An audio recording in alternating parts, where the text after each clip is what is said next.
नमस्कार बच्चों, मेरा नाम है दीपक मिश्रा और आज से स्टार्ट करते हैं हम लोग यूट्यूब का केमिस्ट्री का क्रैश कोर्स। मैंने अपने टेलीग्राम चैनल पे सिलेबस डाल दिया है, नंबर ऑफ़ लेक्चर डाल दिए हैं और ये जो लेक्चर मैं बना रहा हूँ, इस लेक्चर को जिस समय आप देख रहे होंगे उस समय आप लोगों को, अगर आप टेलीग्राम चैनल पे जाएंगे तो इससे रिलेटेड आपको क्वेश्चन मिल जाएगा। मतलब इस चैप्टर से रिलेटेड हमारा पहला चैप्टर है जो सीक्वेंस में मैंने डाला है, उसमें पहला चैप्टर पीरियोडिक प्रॉपर्टी है। अब देखिए, पीरियोडिक प्रॉपर्टी जो होता है वो हमें कौन कौन सी पीरियोडिक प्रॉपर्टी पढ़नी है। पीरियोडिक प्रॉपर्टी होता क्या है? तो पीरियोडिक प्रॉपर्टी होता क्या है कि किसी भी पीरियोडिक टेबल में लेफ्ट टू राइट या ऊपर से नीचे जाने पर, पीरियोडिक टेबल में ऊपर से नीचे जाने पर जो भी प्रॉपर्टी पीरियोडिकली चेंज होती है उसको बोलते हैं पीरियोडिक प्रॉपर्टी। जैसे मान लेते हैं कि एक बार पूरा पीरियोडिक टेबल घूम के जब आप आते हैं, एक बार जैसे ये पूरा पीरियोडिक टेबल है ये, और यहाँ से चले और आप घूम के वापस उसी के जस्ट नीचे वाले एलिमेंट पर आ गए, तो क्या क्या चेंज हुआ? रेडियस कैसे चेंज हुआ, इलेक्ट्रोनेगेटिविटी का क्या हुआ, बढ़ा या घटा, आयोनाइजेशन एनर्जी क्या हुआ, इलेक्ट्रॉन गेन एंथैल्पी क्या हुआ। तो ये जो प्रॉपर्टी हैं जिनके बारे में हम बात कर रहे हैं, जो टॉपिक है, ये क्या होता है कि चेंज होती है, बढ़ती है या घटती है। तो हमें क्या है, इन्हीं पीरियोडिक प्रॉपर्टी के बारे में बात करनी है। इसमें जैसे एक रेडियस है, एक आयोनाइजेशन एनर्जी है, एक इलेक्ट्रॉन गेन एंथैल्पी है और एक इलेक्ट्रॉन नेगेटिविटी। ये चार पीरियोडिक प्रॉपर्टी होती है मेन। अब इन चारों पीरियोडिक प्रॉपर्टी को पढ़ने के लिए, चारों पीरियोडिक प्रॉपर्टी को पढ़ने के लिए एक हेल्पिंग प्रॉपर्टी होती है जिसको बोलते हैं हम इफेक्टिव न्यूक्लियर चार्ज। इसको हम कहते हैं इफेक्टिव न्यूक्लियर चार्ज। तो जैसे हमारा जो पीरियोडिक प्रॉपर्टी है, पहला चैप्टर का नाम हेडिंग डाल दीजिएगा, पीरियोडिक प्रॉपर्टी। पीरियोडिक प्रॉपर्टी, इसमें पीरियोडिक प्रॉपर्टी में हमारा है इफेक्टिव न्यूक्लियर चार्ज, ये हेल्पिंग है।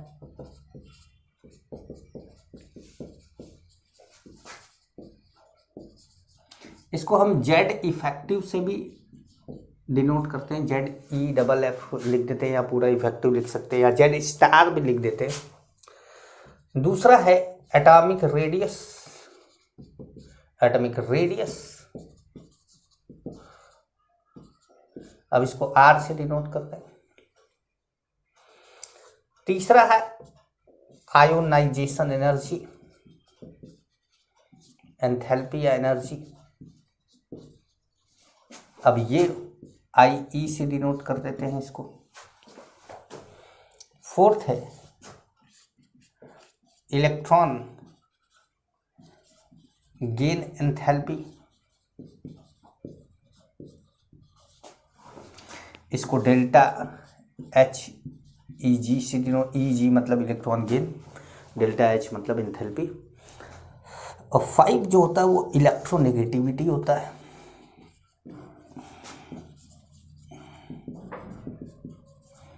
वैसे तो इसको हम शॉर्ट में EN लिख देते हैं, लेकिन इसका जो सिंबल है वो मोल फ्रैक्शन वाला सिंबल है, ये सिंबल है इसका इलेक्ट्रोनेगेटिविटी का, पर हम EN शॉर्ट में लिख देते हैं कि EN कहीं भी ज़रूरत पड़ती तो EN हमको आसान पड़ता है, ये लिख देते हैं। तो कई बार क्या होता है कि जब पूरा चैप्टर मतलब पूरे सिलेबस का टेस्ट हो रहा हो तो ये आपको मोल फ्रैक्शन से कंफ्यूज कर देगा, क्योंकि ज़्यादा पॉपुलर मोल फ्रैक्शन में।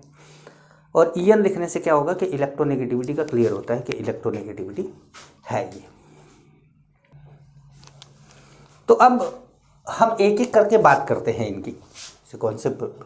सबसे पहले तो आप ये बात ध्यान रखिएगा कि जब भी आप ये टॉपिक पढ़ रहे हो तो आपके पास एक पीरियोडिक टेबल होना चाहिए, आपके पास एक पीरियोडिक टेबल होना चाहिए, वो आपके पास ज़रूर होना चाहिए।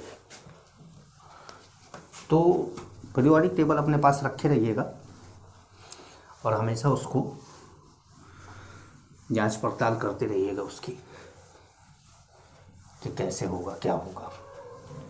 चल आगे बढ़ते हैं, इसमें समझते हैं। तो पहला टॉपिक है हमारा इफेक्टिव न्यूक्लियर चार्ज।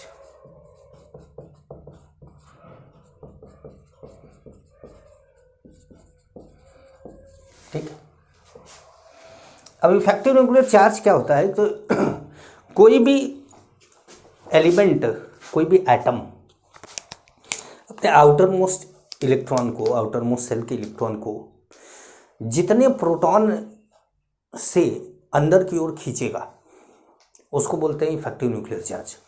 अब आपको लगेगा कि सर अंदर जितना प्रोटॉन होगा उतने से ही तो खींचेगा।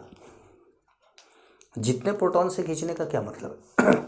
जितने प्रोटॉन से खींचने का मतलब ये है कि जब कोई एलिमेंट हम लेते हैं, जैसे मान लीजिए कि हमने न्यूक्लियस ऐसे करके हमने बना दिया 1 2 3 4 5 8 1 2 3, मान लीजिए हमारे पास 13 इलेक्ट्रॉन है और 13 इलेक्ट्रॉन है, इसका मतलब है कि यह एलिमेंट एल्युमिनियम है, एटम एल्युमिनियम है। अब इस एल्युमिनियम के इस इलेक्ट्रॉन को अंदर की ओर ये खींचेगा और बाहर की ओर ये लोग धक्का देंगे। ये लोग क्या करेंगे? बाहर की ओर धक्का देंगे ऐसे कि अब ये लोग इसको धक्का देंगे, इस इलेक्ट्रॉन को ये सब बाहर की ओर धक्का देंगे और ये पॉजिटिव चार्ज अंदर की ओर खींचेगा, मतलब प्रोटॉन अंदर की ओर खींचेगा और इलेक्ट्रॉन दूसरे इलेक्ट्रॉन को क्या करेगा? रिपेल करेगा। तो अब ये जो इलेक्ट्रॉन है ये नेट फोर्स अंदर की ओर कितना फील करेगा, वही इफेक्टिव न्यूक्लियर चार्ज है। क्योंकि जब बाहर की ओर भी फोर्स लग रहा है, अंदर की ओर भी फोर्स लग रहा है, तो अब क्या होगा कि नेट रिजल्टेंट निकालना होगा, वेक्टर सम निकालना होगा, नेट रिजल्टेंट निकालना होगा। अब नेट रिजल्टेंट अंदर की ओर जितना आएगा वही क्या होगा? इफेक्टिव न्यूक्लियर चार्ज होगा। तो इफेक्टिव न्यूक्लियर चार्ज को हम बोलते हैं जेड इफेक्टिव, और इसकी डेफिनेशन आप लिख सकते हैं, लिखिएगा, it is the actual number of proton, it is the actual number of proton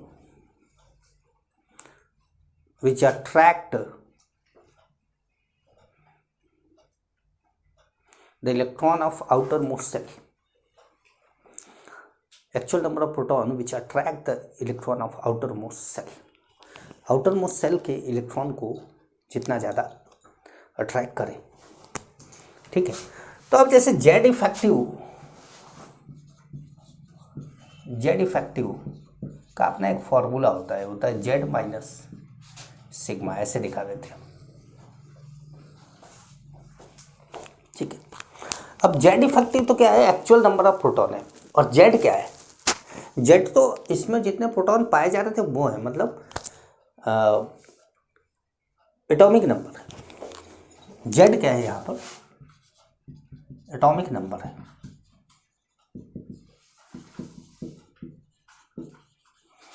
और सिग्मा क्या है? तो ये स्क्रीनिंग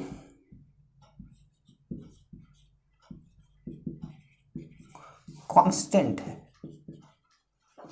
या इसको शील्डिंग कांस्टेंट भी बोला जाता है।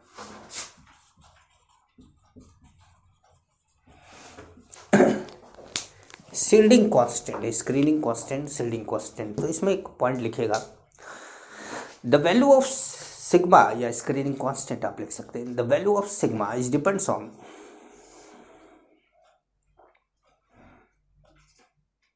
the value of sigma is depends on number of proton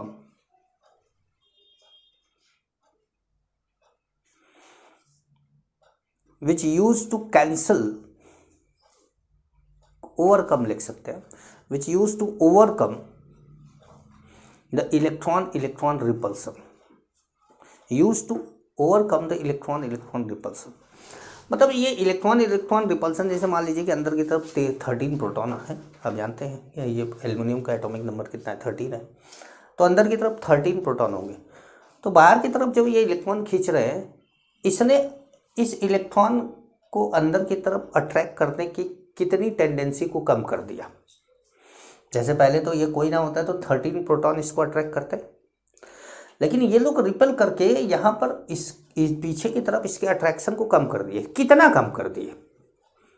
2 proton का फोर्स कम कर दिए, कि 3 का कर दिए, कि 4 का कर दिए। यही जो जितना कम कर दिए, इसी को बोला जा रहा है क्या, स्क्रीनिंग कांस्टेंट और शील्डिंग कांस्टेंट। ठीक है, तो ये बात ध्यान रखिएगा कि स्क्रीनिंग कांस्टेंट शील्डिंग कांस्टेंट क्या होता है। अब जैसे जैसे सेल मतलब कोई भी सेल या सबसेल अंदर की ओर घुसता जाता है, उसका स्क्रीनिंग बढ़ता जाता है, मतलब बाहर के इलेक्ट्रॉन को ढकेलने की टेंडेंसी बढ़ती जाती है। अंदर का इलेक्ट्रॉन बाहर के इलेक्ट्रॉन को धक्का मारता है। जैसे मान लीजिए कि थर्ड सेल है, ये सेकंड सेल है, ये फर्स्ट सेल है, तो फर्स्ट वाला सेकंड को और थर्ड दोनों को धक्का मारेगा, और सेकंड वाला थर्ड वाले को धक्का मारेगा। तो ज़्यादा शील्डिंग किसके थ्रू हो रही है? फर्स्ट वाले के थ्रू। ये सेकंड और थर्ड दोनों पे लगा रहा है, ये सेकंड और थर्ड दोनों पे लगा रहा है। तो कहने का मतलब है कि जो शील्डिंग होती है, शील्डिंग इफेक्ट जो होता है वो इनर सेल का ज़्यादा होता है आउटर सेल से। तो ये बात आप लिख सकते हैं कि inner cell electrons shows higher screening effect,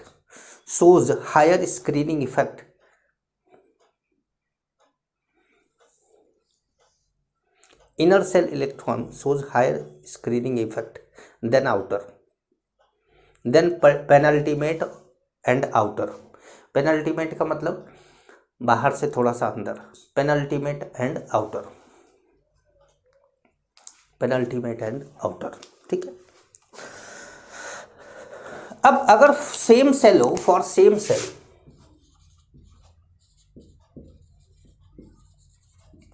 cell order of screening effect जो होगा वो SPDF होता है। मतलब जो अंदर के सेल हैं, मान लो कोई भी सेल आपने ले लिया कि भाई कोई सेल है, थर्ड सेल है या फोर्थ सेल है, लेकिन अब थर्ड सेल में भी कई तरह के सबसेल है या फोर्थ सेल में भी कई तरह के सबसेल है। तो इन अलग अलग सबसेल में किसका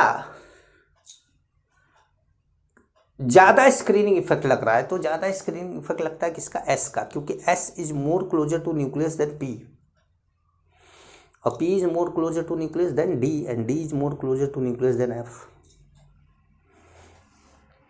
तो ये कारण है जिसके कारण S का स्क्रीनिंग इफेक्ट P से ज़्यादा, P का D किससे ज़्यादा, D का F से ज़्यादा लगता है। ठीक है, अब पीरियोडिक टेबल में जब हम ट्रेंड की बात करते हैं, तो पीरियोडिक ट्रेंड एक शब्द आता है, पीरियोडिक ट्रेंड। तो पीरियोडिक ट्रेंड की जब हम बात करते हैं तो हम घूमते किधर से हैं? Left to right. Periodic table में बाएं से दाएं जाते हैं, मतलब इधर एल्कली मेटल है, उधर नोबल गैस है, तो हम एल्कली मेटल से नोबल गैस की ओर जाते हैं, और ऊपर से नीचे मतलब डाउन द ग्रुप आते हैं। दो चीज़ें हम करते हैं, या लेफ्ट टू राइट जाते हैं या तो ऊपर से नीचे आते हैं।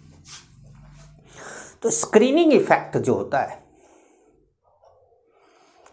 या इफेक्टिव न्यूक्लियर चार्ज कह सकते हैं, इफेक्टिव न्यूक्लियर चार्ज जो होता है वो लेफ्ट टू राइट जाने पर बढ़ता है। Effective nuclear charge left to right जाने पर क्या होता है? इंक्रीज होता है। तो आप यहां लिखेंगे on moving left to right in PT मतलब पीरियोडिक टेबल, पीटी मतलब periodic table, Z effective increases. Z effective क्या होता है? इंक्रीज होता है।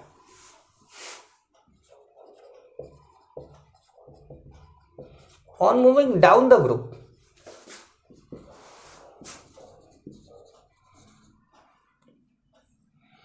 in PT, Z effective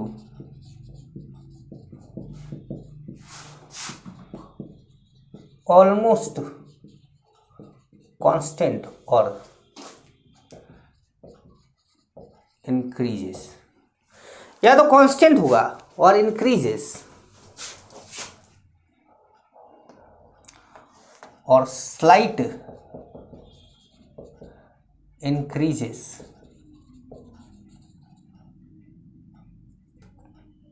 slight increases decreases, या तो ऑलमोस्ट कांस्टेंट होगा या स्लाइट इंक्रीज या डिक्रीज कर सकता है। अब इंक्रीज भी कर सकता है, डिक्रीज भी कर सकता है। ये कैसे होगा? देखिए क्या होता है ना कि जब हम ऊपर से नीचे आने लगते हैं तो हमारे सामने सेल बढ़ता है, सेल बढ़ता है, साइज बढ़ता है, लेकिन एटॉमिक नंबर भी बढ़ता है। इसलिए अंदर न्यूक्लियस पे प्रोटॉन भी बढ़ता है और साइज भी बढ़ता है। तो effective nuclear charge almost constant होता है, लेकिन अच्छा अगर कहीं ऐसा हो कि साइज घट जाए ड्यू टू ट्रांजिशन कॉन्ट्रैक्शन या ड्यू टू लेंथेनॉइड कॉन्ट्रैक्शन या एक्टिनॉइड कॉन्ट्रैक्शन, इन सब की वजह से अगर साइज घट जाए, किसी कारण से साइज घट जाए, तो इफेक्टिव न्यूक्लियर चार्ज बढ़ जाएगा। अगर किसी कारण वो साइज बढ़ जाए तो इफेक्टिव न्यूक्लियर चार्ज घट जाएगा। तो कह सकते हैं कि, लेकिन ज़्यादातर केस में ऑलमोस्ट कांस्टेंट और स्लाइट इंक्रीजेस, मेरे ख्याल से डिक्रीजेस आप छोड़ ही दीजिए इसको, क्योंकि डिक्रीजेस एक आध केस है, लेकिन इंक्रीजेस में कई केस में मिलता है। तो इफेक्टिव न्यूक्लियर चार्ज बढ़ता है, यही मान के चलते हैं कि मतलब हम तो ये मान के चलेंगे कि ऑलमोस्ट क्या है, कांस्टेंट है। लेकिन अगर आप कांस्टेंट वाले को नहीं मानते हैं तो फिर आदमी क्या मानेंगे, आप इंक्रीज कर रहा है। ठीक है, तो अगर इंक्रीज करता है तो आप ये समझ लीजिए कि इंक्रीज करने का मतलब क्या है। इंक्रीज करने का मतलब है कि बाहरी इलेक्ट्रॉन को अंदर की तरफ अट्रैक्ट करने की क्षमता बढ़ गई है। इफेक्टिव न्यूक्लियर चार्ज बढ़ने का मतलब क्या है, बाहरी इलेक्ट्रॉन को अंदर की तरफ अट्रैक्ट करने की क्षमता बढ़ गई है। और बाहरी इलेक्ट्रॉन को अंदर की तरफ अट्रैक्ट करने की क्षमता अगर बढ़ गई है तो एटम कॉन्ट्रैक्ट कर जाएगा, साइज क्या हो जाएगा, कम हो जाएगा। दूसरा जो हमारा पीरियोडिक प्रॉपर्टी हो वो क्या है, एटॉमिक रेडियस है। लेकिन कहा जाता है कि एटॉमिक रेडियस परफेक्टली कैलकुलेट तो नहीं किया जा सकता भाई, क्योंकि एटम जो होता है वो बहुत छोटा होता है। उसका इलेक्ट्रॉन का जो नेचर होता है वो वेव नेचर का होता है। अब वेव नेचर का होता है, बहुत छोटा होता है, तो इसलिए क्या है कि इलेक्ट्रॉन को आइडेंटिफाई कर पाना कि किस जगह पर है वो, ये मुश्किल है। नहीं तो एटॉमिक रेडियस की डेफिनेशन तो क्या होती कि nucleus and distance between nucleus and electron of outermost shell. इंची टेप लेके ऐसे नाप लिया कि ये न्यूक्लियस है, ये आउटर मोस्ट सेल का इलेक्ट्रॉन है, ये दूरी हुई। लेकिन ये इलेक्ट्रॉन कहाँ है पता नहीं है ना, वेव नेचर में ऐसे ऐसे ऐसे करके घूम रहा है, ऐसे वो नासा वाला देखा है ना सिंबल। तो अब पता नहीं है कि इलेक्ट्रॉन किस जगह पर है, तो एग्जैक्टली पता कैसे करें। तो इसके लिए ये हुआ कि एटॉमिक रेडियस को हम नहीं पता कर सकते, लेकिन एटॉमिक रेडियस का अंदाजा लगाया जा सकता है दूसरे तरीके से। अब वो दूसरे तरीके क्या है, वो दूसरा तरीका है कि कंबाइंड स्टेट में देखा जा सकता है। मतलब आप कोवेलेंट रेडियस ला सकते हैं,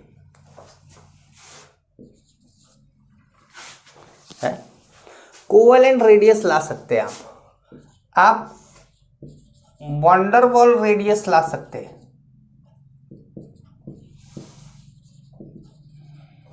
आप मेटालिक रेडियस बता सकते हैं।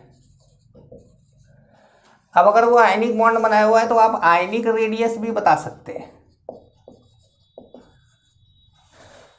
लेकिन पर्टिकुलर एटम, खाली एक अकेला एटम ले लिया जाए तो उसका इलेक्ट्रॉन कहां पर है ये नहीं बता सकते। तो हुआ कि भैया ये कैसे संभव है, कोवेलेंट रेडियस आया, वंडरवॉल रेडियस, मतलब कुछ कुछ तो ऐसी बात होगी जिसकी वजह से ये सोचा गया होगा कि कोवेलेंट रेडियस संभव है, वंडरवॉल रेडियस ये सब बताया जा सकता है। तो हुआ कि हाँ कारण है उसका।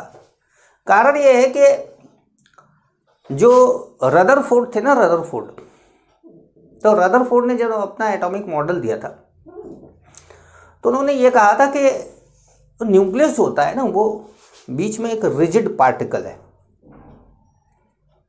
और बाकी जगह खाली है, उन्होंने कहा था। मतलब इलेक्ट्रॉन के बारे में उनको नहीं पता था, बाकी जगह खाली। उन्होंने अल्फा पार्टिकल की बॉम्बार्डिंग करी थी गोल्ड फॉयल पे, और जहां न्यूक्लियस था वहां पर अल्फा पार्टिकल या तो टर्न ले रहा था और एकदम सामने आ जा रहा था, तो अल्फा पार्टिकल वापस बैक चला जा रहा था। तो उस न्यूक्लियस की परछाई पीछे की तरफ दिख रही थी, जिससे हमें यह पता चल रहा था कि ये जगह न्यूक्लियस है। तो इस तरीके से अगर ये जगह न्यूक्लियस है और गोल्ड का एक एटम तो लिया नहीं था, गोल्ड पूरा फॉयल लिया था, तो एक न्यूक्लियस यहाँ पे है और एक न्यूक्लियस मान लो यहाँ पर है, तो ये दोनों न्यूक्लियस हैं। अगर मान लो ये न्यूक्लियस है और ये न्यूक्लियस है, तो इन दोनों न्यूक्लियस के बीच की दूरी का आधा अगर कर दिया जाए तो एक एटम का रेडियस तो पता चल गया। अगर इन दोनों न्यूक्लियस के बीच की दूरी का आधा कर दिया जाए तो एक रेडियस पता चल गया, क्योंकि हमको न्यूक्लियस पता चल जा रहा है कि कहाँ है। हम न्यूक्लियस की परछाई देख सकते हैं पर इलेक्ट्रॉन नहीं देख पा रहे हैं, तो हम न्यूक्लियस टू न्यूक्लियस एक लाइन खींच के और उन दोनों के बीच की दूरी का आधा कर दे तो हमको पता चल जाएगा कि वो एटम का रेडियस कितना है, और उससे हम उसका एरिया भी निकाल सकते हैं, फॉर्मूला लगा के उसका हम वॉल्यूम भी निकाल सकते हैं। तो ये हुआ कि भाई अब जैसे मान लीजिए कि कोवेलेंट रेडियस, तो इसका मतलब है कि दो एटम के बीच में कोवेलेंट बॉन्ड बना है, दोनों के न्यूक्लियस के बीच की दूरी का आधा कर लेंगे। वंडरवॉल रेडियस, दो एटम के बीच की दूरी, दो एटम के बीच क्या है, वंडरवॉल बॉन्ड है, वंडरवॉल फोर्स ऑफ इंटरेक्शन है, तो दोनों एटम के बीच की दूरी का वंडरवॉल फोर्स ऑफ इंटरेक्शन है, तो वहां पर दोनों के बीच की दूरी का आधा कर लेंगे, वंडरवॉल हो जाएगा। मेटालिक बॉन्ड बनाए तो मेटल हो जाएगा।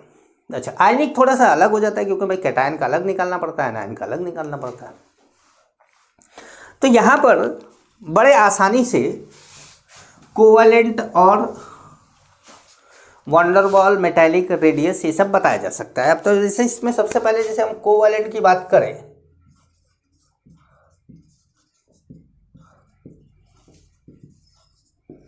कोवेलेंट रेडियस की बात करें,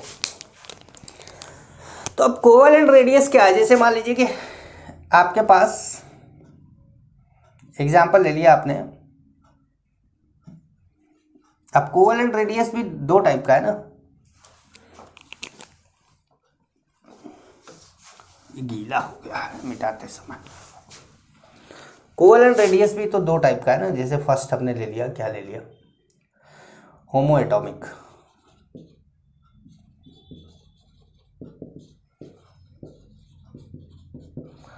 हमने बोल दिया होमो एटॉमिक मॉलिक्यूल, और दूसरा सेकंड हमने बोल दिया क्या है, हेटेरो एटॉमिक मॉलिक्यूल। मतलब दो तरह की हमने बात कर ली। होमो एटॉमिक मॉलिक्यूल जैसे एग्जांपल ले लिया, मान लीजिए Cl2 है, तो हमने Cl ले लिया और दूसरा Cl ले लिया, क्योंकि जब कोवेलेंट बॉन्ड बनता है तो उनके बीच में थोड़ी सी ओवरलैपिंग हो जाती है, तो इसलिए हमने थोड़ी सी ओवरलैपिंग दिखा दी। अब इन दोनों न्यूक्लियस के बीच की दूरी का हाफ कर लिया ऐसे, ठीक है, ये आर सी का मतलब कोवेलेंट रेडियस होगा, ठीक है। अब हेटेरोएटॉमिक में क्या हुआ, जैसे एग्जांपल ले लिया हमने HCl, मान लो HCl है, तो HCl में हमारे पास क्या है, H, ये छोटा h और ये हो गया Cl, तो हमने HCl लिया ऐसे HCl। तो अब हम इसमें तो दोनों के बीच की दूरी का आधा नहीं कर सकते, वरना दोनों के बीच की दूरी का आधा करेंगे तो एक्सपेक्टेड से h ज़्यादा बड़ा हो जाएगा और Cl कम हो जाएगा, और दोनों की रेडियस हम बराबर निकाल देंगे। दोनों के बीच की दूरी का आधा कर देंगे, इसका मतलब दोनों की रेडियस हम बराबर कर देंगे। तो हम बराबर तो कर नहीं सकते, तो हेटेरोएटॉमिक का तरीका अलग है। होमोएटॉमिक में तो दोनों के बीच की दूरी का आधा कर दो, लेकिन हेटेरोएटॉमिक में क्या करना है, तो हेटेरोएटॉमिक में क्या करना है कि जैसे मान लो यहाँ पर DAB है, ये एटम A है और ये एटम B है। जैसे HCl तो एक एग्जाम्पल है। अब HCl ही तो हमेशा होगा नहीं, तो हमने एक को एटम A मान लिया, दूसरे को एटम B मान लिया, ठीक है। अब दोनों के बीच की दूरी क्या है, DAB, हमने बोल दिया DAB है। तो हमने बोला RA plus RB minus 0.09 delta EN, ये फॉर्मूला बोल दिया कि भाई ये फॉर्मूला है। हमने बोल दिया कि ये फॉर्मूला, ठीक है। और यहां पर डेल्टा EN क्या है, इलेक्ट्रोनेगेटिविटी डिफरेंस है।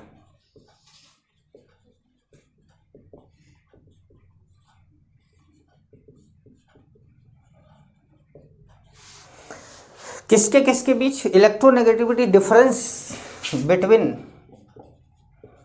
A and B। A and B के बीच जो भी इलेक्ट्रोनेगेटिविटी का डिफरेंस हो वो हमने रख दिया वहाँ पर डेल्टा EN के फॉर्म में। 0.09 फार्मूले का एक मतलब पार्ट है। RA क्या है, radius of A in homo atomic condition,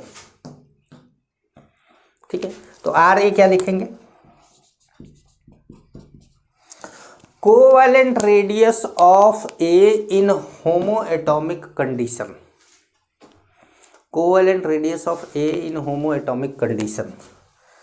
RB क्या है, covalent radius of B in homo atomic condition, covalent radius of B in homo atomic condition. और RA RB DAB ये सब, तो आप ये पॉइंट लिख लीजिएगा कि RA RB DAB all should be in angstrom. इन सबको किस में रखना है, एंगस्ट्रम में रखना है आपको, ठीक है। इन सबको क्या करना है, आपको एंगस्ट्रम में रखना है। तो ये एक तरीका हुआ कि भाई आपने कोवैलेंट रेडियस निकाला। अच्छा, दूसरा जो रेडियस हमने लिखना चाहा, कोवैलेंट रेडियस आपने समझा कि भाई कोवैलेंट रेडियस कैसे निकाला जाएगा। अच्छा, दूसरा रेडियस है क्या है, वंडर वॉल रेडियस। तो वंडर वॉल रेडियस कैसे निकालेंगे, तो वंडर वॉल रेडियस निकालने के लिए क्या करना पड़ेगा, ऐसा एटम मॉलिक्यूल लेना पड़ेगा जिनके बीच में क्या हो, van der Waals radius, van der Waals bond हो।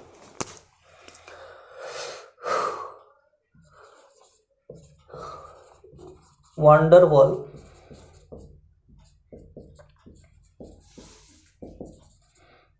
Wall radius.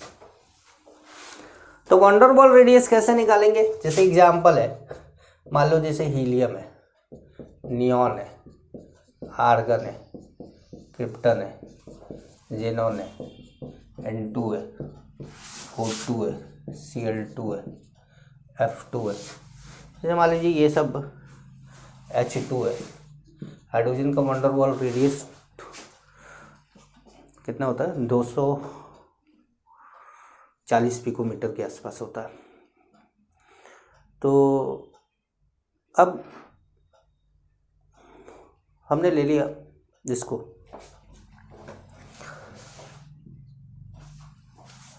और हमने बोला कि भाई जैसे मान लीजिए हीलियम है या नियॉन है, मान लो नियॉन है और नियॉन है, इन दोनों के बीच में कोई बॉन्ड नहीं बनेगा, इन दोनों के बीच में कोई बॉन्ड नहीं बनेगा। बस क्या है कि वंडर वॉल रेडियस कब नोटिफाई किया जाता है, जब इनको सॉलिड स्टेट में लाया जाता है। तो जैसे मान लीजिए कि ये गैसें हैं, इनको आपने कंडेंस करके लिक्विड बना दिया, फिर और प्रेशर डाल के टेम्परेचर घटा के क्या कर दिया, आपने सॉलिड बना दिया। जब सॉलिड बना दिया तो एक दूसरे के पास आ गए। अब एक दूसरे के पास आ गए तो आपने फिर वो एक्सरे पास कराया और उससे आपको पता चल गया कि कहाँ कहाँ पर न्यूक्लियस की परछाई पड़ रही है और उन दोनों के बीच की दूरी का आधा कर लिया। ठीक है, तो इस तरीके से आपने देखा। जैसे नियॉन है तो नियॉन का न्यूक्लियस, दूसरा नियॉन है तो दूसरे नियॉन का न्यूक्लियस। लेकिन ये जो दोनों नियॉन है ये एक दूसरे को टच नहीं करेंगे क्योंकि इनके बीच में कोई बॉन्ड नहीं है। तो अब ये दोनों जो एटम हैं, दोनों एटम, ये दोनों एटम के बीच की दूरी का आधा,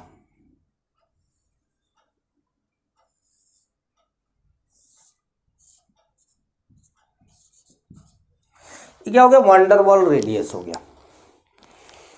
कहाँ मिलता है, नोबल गैस में मिलेगा और ऐसी गैसों में मिलेगा जिसमें एक गैस का दूसरे गैस से कोई इंटरेक्शन नहीं है। ठीक है, जैसे N2 का, O2 का, Cl2 का, F2। N और N का नहीं, N2 में N और N तो कोवैलेंट है। मेरी बात समझिएगा, N और N के बीच में तो कोवैलेंट बॉन्ड है। मैं ये कह रहा हूँ इस N2 का इस N2 से, इन दोनों के आपस में तो यहाँ तो वंडरवॉल है, ये वंडरवॉल फोर्स है।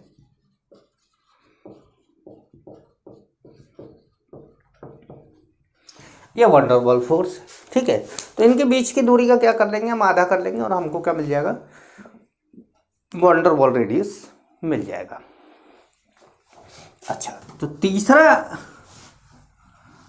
होता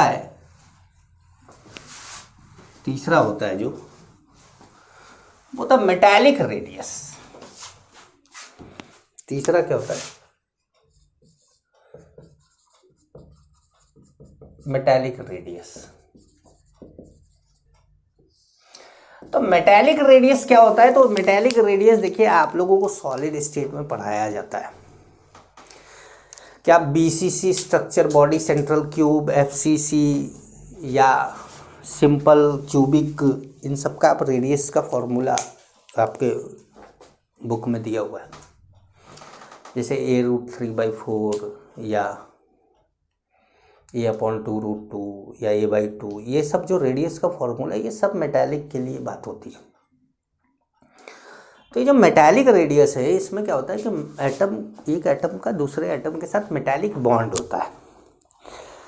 अब कोवैलेंट में क्या होता है कि कोवैलेंट में दो एटम एक दूसरे पर ओवरलैप कर जाते हैं ऐसे।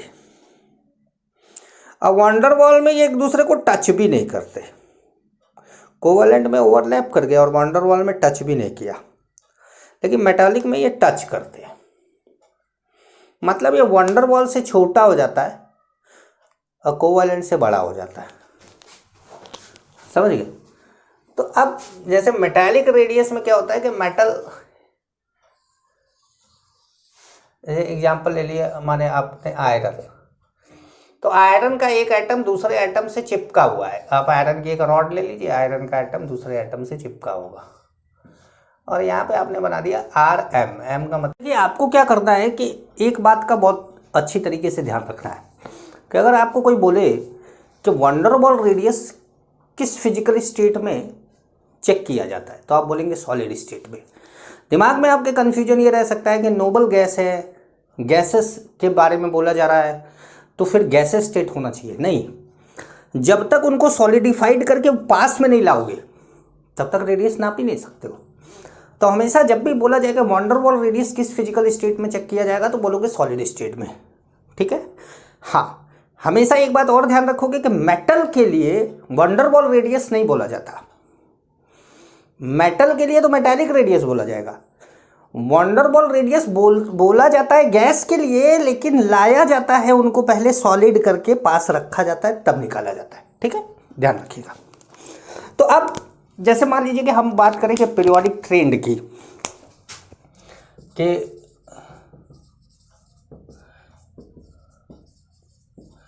किसी पीरियोडिक टेबल में बाएं से दाएं जाने पर या ऊपर से नीचे आने पर क्या होता है।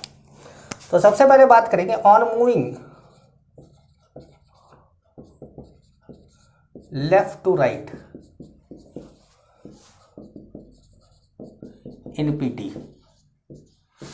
तो क्या होगा, radius, atomic radius decreases, atomic radius decrease करता है। क्यों? Decreases due to increase in effective nuclear charge. Decreases के बाद लिखेंगे due to increase in effective nuclear charge. But the largest atomic radius, that largest atomic radius in a period is for noble gas। अब आप बोलेंगे कि sir बाएं से दाएं जाने पर जब घटता है तो सबसे दाएं तो सबसे राइट में तो नोबल गैस है, फिर उसका सबसे ज़्यादा क्यों? तो नोबल गैस का सबसे ज़्यादा इसलिए क्योंकि नोबल गैस में वंडरवॉल रेडियस है, नोबल गैस में वंडरवॉल रेडियस है। तो ये जो बाएं से दाएं जाने वाला कॉन्सेप्ट है ये केवल हैलोजन तक एप्लीकेबल होता है, नोबल गैस में नहीं होता। नोबल गैस में, नोबल गैस का अलग ही कहानी चल रही है, वहाँ पर हो रहा है क्या, वंडरवॉल रेडियस, तो वो सबसे अलग चला जाता है। तो अगर हम जैसे बात करें कि भाई हमारे पास हाइड्रोजन हीलियम है, हाइड्रोजन और हीलियम है, तो रेडियस हीलियम का ज़्यादा फर्स्ट पीरियड में। जैसे अगर हम बात करें कि लिथियम है, बेरिलियम है, बोरॉन है, कार्बन है, नाइट्रोजन है, ऑक्सीजन है, फ्लोरीन है, नियॉन है, तो इसमें सबसे ज़्यादा नियॉन का है। तो सबसे पहले किसको ले आएंगे, नियॉन को। नियॉन को यहाँ खुदा के रख दो, तो मतलब हमने नियॉन को यहाँ रख दिया, ठीक है। अब आप जान रहे हैं कि इधर से इधर जाने पर क्या होता है, घटता है। तो ये सबसे ज़्यादा इसका होगा, इसका होगा, इसका होगा, इसका होगा, सबसे कम किसका हो जाएगा, फ्लोरीन का, और नियॉन का सबसे ज़्यादा सबसे आगे लाकर नियॉन को पटक दिया ऐसे। तो इस तरीके से आप लेफ्ट टू राइट जाने समय रेडियस को ध्यान रखिएगा कि हैलोजन तक क्या होता है, घटता है, फिर अचानक बढ़ता है, बहुत ज़्यादा हो जाता है, और इतना ज़्यादा हो जाता है कि पूरे पीरियड में सबसे ज़्यादा उसी का रहता है, ठीक है। तो ये बात हुई किसकी, लेफ्ट टू राइट, ऊपर से नीचे आ जाते हैं एक बार, हैं। तो जब हम दूसरा पॉइंट बोलते हैं कि on moving down the group in PT, on moving down the group in PT, तो क्या होता है, एटॉमिक रेडियस इंक्रीजेस। अब कोई बोले कि भाई क्यों इंक्रीज करता है, तो बोलोगे due to increase in number of shell. Effective nuclear charge का कोई लेना देना नहीं, क्योंकि इफेक्टिव न्यूक्लियर चार्ज तो बोला था कि ऑलमोस्ट कांस्टेंट रहता है। तो यहाँ पे बोलेंगे कि due to number of shell increases, shell increase करता है इसलिए एटॉमिक रेडियस ऊपर से नीचे आने पर क्या होता है, बढ़ता है। बाएं से दाएं जाने पर घटता है क्योंकि इफेक्टिव न्यूक्लियर चार्ज बढ़ता है, लेकिन नोबल गैस का सबसे ज़्यादा होता है क्योंकि नोबल गैस में वंडरवॉल रेडियस होता है, ठीक है। अब जैसे मान लीजिए कि आपको बोला जाए कि ये तो बात हो गई पीरियोडिक ट्रेंड की, लेकिन क्या कोई और भी बात है, एक्सेप्शन भी है क्या कोई, तो क्या हाँ है ना भाई, एक्सेप्शन है, एक्सेप्शन है।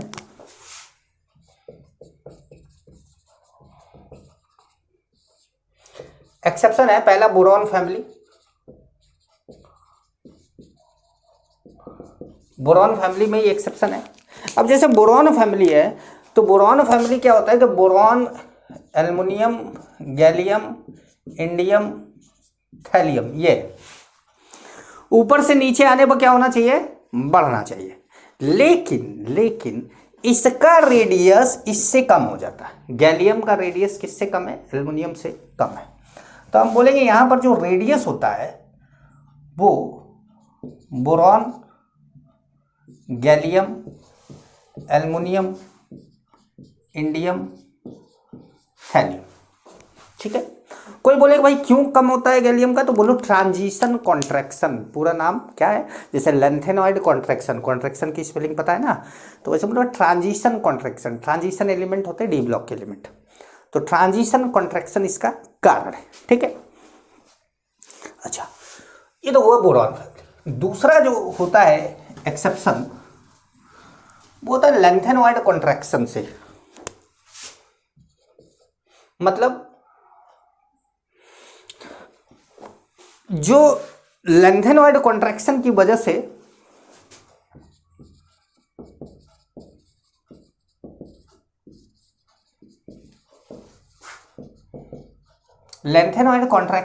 से भी साइज क्या होता है, घट जाता है। अब लेंथेनॉइड कॉन्ट्रैक्शन होता क्या है? तो लेंथेनॉइड कॉन्ट्रैक्शन क्या है कि लेंथेनॉइड एक सीरीज है जिसको हम 4f सीरीज बोलते हैं। 4f में इलेक्ट्रॉन जाने लगता है तो उसको हम लेंथेनॉइड सीरीज बोलते हैं, ठीक है। तो लेंथेनॉइड से लेकर लॉरेंशियम तक, लॉरेंशियम, एक मिनट, सेलुलर नदी में टमाटर यहाँ पे ल्यूटेटियम तक, लेंथेनॉइड से ल्यूटेटियम तक क्या होता है कि ये लेंथेनॉइड की पूरी सीरीज है। अब इस सीरीज में क्या होता है कि इफेक्टिव न्यूक्लियर चार्ज लगातार बढ़ता है, लेकिन इलेक्ट्रॉन सब 4f में ही जा रहा होता है। तो 4f में इलेक्ट्रॉन जाने के कारण इलेक्ट्रॉन को न्यूक्लियस खींचता बड़ा आसानी से है, क्योंकि एक एक इलेक्ट्रॉन बढ़ता है तो न्यूक्लियस में प्रोटॉन भी बढ़ता है। अब प्रोटॉन बढ़ता है, 4f में इलेक्ट्रॉन बढ़ता है। जबकि अगर आप इलेक्ट्रॉनिक कन्फिग्रेशन देखें, लेंथेनियम का इलेक्ट्रॉनिक कन्फिग्रेशन देखें तो 6s चालू हो चुका रहता है, 6s1 6s2 जा चुका रहता है। मतलब छठा सेल चालू हो गया है और इलेक्ट्रॉन किस में घुस रहा है, चौथे सेल में, 4f में। तो छठा सेल चालू है, चौथे सेल में इलेक्ट्रॉन भरा जा रहा है, तो चौथा सेल न्यूक्लियस से नजदीक है। तो चौथे को जब न्यूक्लियस में प्रोटॉन बढ़ता है, एक एक प्रोटॉन बढ़ाते जाएंगे ना, एटॉमिक नंबर बढ़ाएंगे तो चौथे सेल के इलेक्ट्रॉन को खींचता है। तो फिर पांचवा सेल वाला भी अंदर की ओर आता है, छठा सेल वाला भी अंदर की ओर आता है, मतलब अंदर की ओर खींचता है। तो जब ये अंदर की तरफ खींचते हैं तो क्या होता है, एक संकुचन, कॉन्ट्रैक्शन। और ये क्यों हो रहा है? क्योंकि लेंथेनियम सीरीज में आप इलेक्ट्रॉन डालते जा रहे हैं, प्रोटॉन बढ़ाते जा रहे हैं, तो इसीलिए इसका नाम क्या है, लेंथेनॉइड कॉन्ट्रैक्शन है। तो लेंथेनॉइड कॉन्ट्रैक्शन कहां से कहां तक लगता है? 57 to 88 lanthanoid contraction observe from atomic number 57 to atomic number 58, मतलब 88। Lanthanoid contraction observe from atomic number 57 to, वैसे तो 57 में ऑब्जर्व नहीं होता, ऑब्जर्व ये 58 में होता है, तो हम 58 लिख दें, क्योंकि सीरीज तो 58 से चालू होती है। 57 तो La के बाद एटम है, लेंथेनियम तो डी ब्लॉक का एलिमेंट है, एफ ब्लॉक का नहीं है, तो हम 58 to 88 बोले, ज़्यादा अच्छा है। 88 क्यों बोला? क्योंकि 89 एक्टिनॉइड है, एक्टिनॉइड से आगे से एक्टिनॉइड सीरीज चालू हो जाती है। तो लेंथेनॉइड सीरीज कहां तक है? 58 to 71 ये लेंथेनॉइड सीरीज है, लेकिन इसका असर जो है, इस इतना कॉन्ट्रैक्शन हो चुका रहता है कि इसका असर जो है वो 88 तक दिखता है।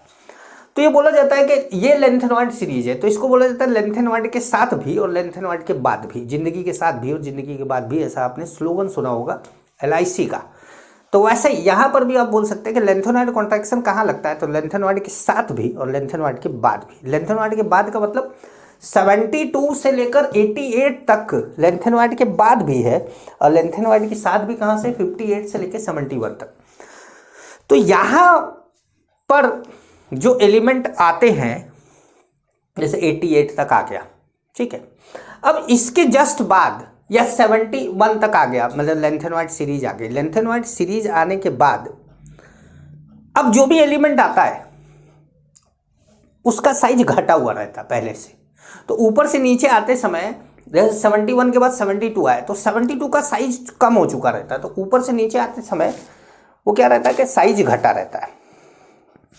जैसे मैं आपको बताऊं कि वाइट्रियम, जर्कोनियम और लेंथेनियम, हाफनियम, तो जर्कोनियम से लेके हाफनियम तक जाते हैं तो यहां पर रेडियस क्या होता है, डिक्रीज होता है।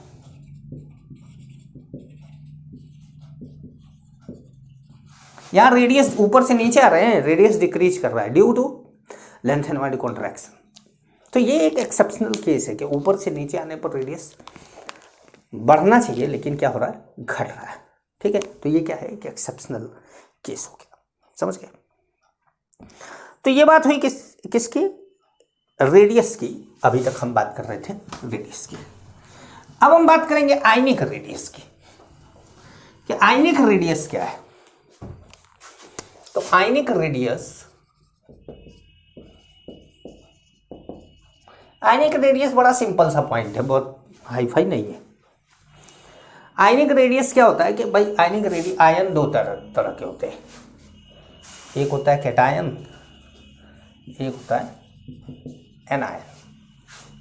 ठीक है, मान लीजिए कैटायन A+ है और एनायन क्या है, A- है। कैटायन क्या है, A+ है और एनायन क्या है, A-। और A क्या है, न्यूट्रल एटम है। तो अगर हम रेडियस की बात करें तो एनायन का सबसे बड़ा होगा, फिर न्यूट्रल का होगा, तब कैटायन का रेडियस होगा। ठीक है, अच्छा, पॉजिटिव चार्ज बढ़ने पर, अगर पॉजिटिव चार्ज बढ़ता जाता है, 2 पॉजिटिव चार्ज, 3 पॉजिटिव चार्ज, तो रेडियस कम होगा। और नेगेटिव चार्ज बढ़ता जाता है तो रेडियस बढ़ता जाएगा। पॉजिटिव चार्ज बढ़ता जाता है तो रेडियस कम होता जाएगा और नेगेटिव चार्ज बढ़ता जाएगा तो रेडियस बढ़ता जाएगा। इसका एक बहुत अच्छा एग्जाम्पल है आइसो इलेक्ट्रॉनिक स्पीसीज।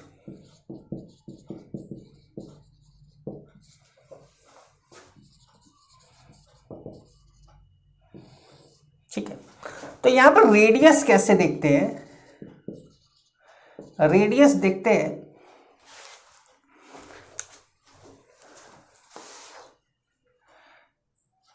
जेड से,